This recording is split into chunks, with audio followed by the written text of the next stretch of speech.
If you're a man over 60 and you still do this single thing at the toilet, you could be silently harming your prostate each day. It isn't about what you eat, or even how much water you take in. This is about something much simpler and way more ignored. I've spent over 20 years helping men in their 60s, 70s, and even 80s. And you'd be amazed how many of them made the very same mistake until symptoms struck hard. Waking up 3, 4, or even 5 times a night to urinate. Straining. That feeling like you didn't quite finish. Sound familiar? Well, let's fix this before things get worse.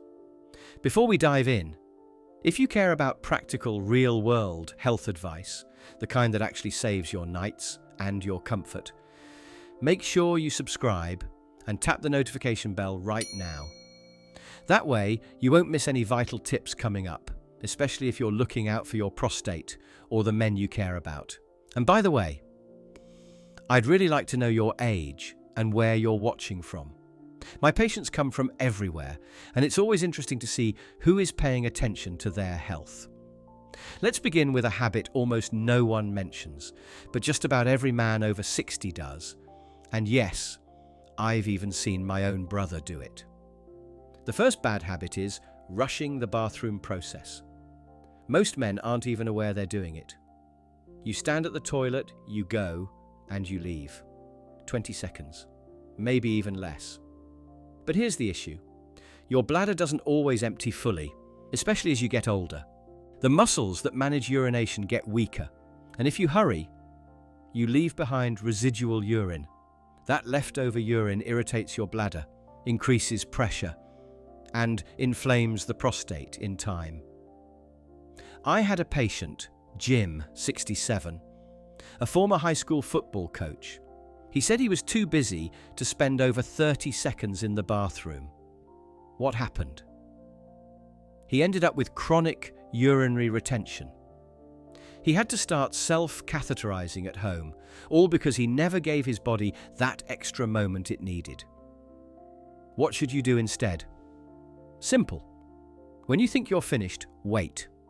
Stand there another 10 to 15 seconds. Let your bladder have the chance to contract all the way. Sometimes you'll notice a second wave, and that's the one that really empties you out. I call it the pause that protects.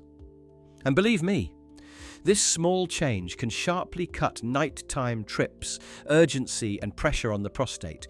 But as important as this seems, it's nothing compared to what's next. Now, let's cover something even more damaging. Something I've seen quietly ruin men's prostate health for years, and it usually starts with a small, innocent decision. The second bad habit is pushing too hard when you have a bowel movement. Yes, really. This one shocks almost everyone. But the link between your gut and your prostate is closer than you think. You see, the prostate sits right beside your rectum, so when you're constipated, or straining at the toilet, you're not just stressing your bowels, you're also pushing on your prostate. That repeated pressure over time creates tension in the pelvic floor muscles, interrupts blood flow, and raises inflammation throughout the entire area. I once treated a retired engineer named Frank, 72, sharp as ever, but struggled with chronic constipation. Every morning was a challenge. He'd sit, strain, and wait. Over time, he developed swelling in his prostate, pain during urination, and a constant feeling of pressure in his pelvic floor. His scans showed no cancer, no infection, just inflammation, likely made worse by years of straining. This isn't just about comfort. Long-term pelvic tension makes the prostate more reactive, meaning it overresponds to even a minor trigger, caffeine, stress, or simply sitting too long. So what can you do? First, don't ignore the urge. Go when your body signals you to. Second, never force it. If things aren't moving, don't push like you're trying to move a heavy box. That only causes the muscles to clamp down harder. Try propping your feet up slightly with a small stool. This changes the angle of your hips, making the process more natural, closer to a squatting position, which eases pressure on the prostate. Also, a fiber-rich breakfast, oatmeal with flaxseed, prunes or psyllium husk, can help keep things regular. And remember, you're not just eating for your digestion, you're protecting the entire lower pelvic system. This habit might look small, but over months and years it's a quiet problem, and the harm adds up. But trust me, if you think that's serious, wait until you hear what most men do at night, without knowing they're putting their prostate under full attack. Are you finding these real-life signs useful? Type 1 if these insights help, or 0 if you want us to cover a different topic. Your feedback truly shapes what I share next. That's coming up next, and it's the worst habit of all. Now, this last one, it's the most common, the most harmful, and honestly the hardest to admit. It happens late at night, sometimes because of habit, sometimes out of embarrassment. But every time you do it, your prostate takes a hit. The third and worst habit is refusing to sit down to urinate at night. I get it. For decades, men were told that real men stand. But if you're over 60, this idea could be quietly damaging your quality of life. Here's why. At night, your bladder control weakens. You're tired, maybe a bit dehydrated, and your pelvic muscles don't respond as well. Standing to urinate often means you're hurrying, swaying, or only partially emptying your bladder.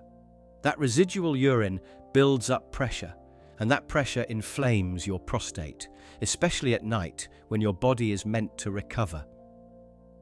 I've had many patients complain about waking up 3-4 times a night, tired, frustrated, missing sleep.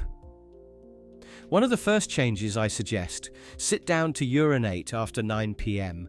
No shame, no pride, just better health. Within weeks, the nighttime urgency drops. Flow gets better. Even your daytime control may improve. There's more. Sitting down reduces the chance of dribbling, which means less irritation around the urethra. It lets your pelvic floor relax fully, which is vital for full bladder emptying. Think of it like this. You wouldn't try to pour a glass of water while running, right? Same thing. I had one man, Don, 69, a Vietnam vet, tough as nails. It took him a full year to give it a shot. 3 weeks later, he came back and said, "Doc, I slept through the night for the first time in 6 years. That's the power of a simple change. And it's the single best move you can make for your prostate after 60.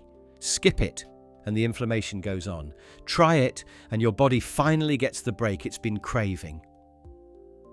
Now, if even one of these habits made you think, "Wait, I do that," good. That's awareness.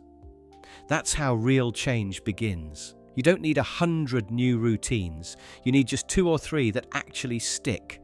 And if you found even one of these tips helpful, please subscribe now if you haven't, so you never miss a life-changing tip like this. We truly love hearing from you. Tell us below, which part of today's advice was most helpful for you or someone you love? Your stories and comments inspire us to keep making practical health videos. If this video could help someone you care about, please share it with them. Remember, your engagement and feedback are what drive us to keep sharing the truth about men's health. Take care of your prostate, and it will take care of you, especially when no one is watching. Thanks for tuning in.